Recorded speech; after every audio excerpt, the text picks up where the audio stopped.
ও, কেমন আছে সবাই? আজকে এই যে আমার ভাইয়ের সঙ্গে দেখা। হুম। আমাদের পাশের গ্রামেরই ভাই। দেখা হয় না কারণ ভাই এত থেকে বাইরে থাকে, বাইরে থাকি। আর আমি অত থেকে বাইরে থাকি, কিন্তু দাদা বেশি বাইরে থাকে। হ্যাঁ। হ্যাঁ। তো যাই হোক, কাজ কাম করে তো সবাইকে খেতে হবে। হুম।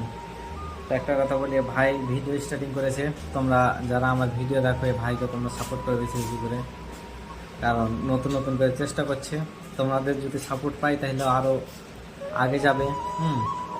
সবারই একটা ইচ্ছা থাকে নাকি? হ্যাঁ, আমারও ইচ্ছা আছে। হ্যাঁ, যে আগে বাড়বে। তো তোমাকে ভালো ভালো করে ভিডিও করতে হবে, তাহলে মানুষ দেখবে। আমি হয়তো একটা ভিডিও করলাম, ওইটা কিছু জন দেখলো, তারপর তো দেখবে না। না। সেজন্য ভালো ভালো করে ভিডিও করতে হবে, তাহলে মানুষজন তোমাকে দেখবে, ফলো করবে, আগে বাড়বা। হুম। তো শুভকামনা রইলো, আরো আগে বাড়ো। আর আমরা সব একসাথে বসে খাওয়া দাওয়া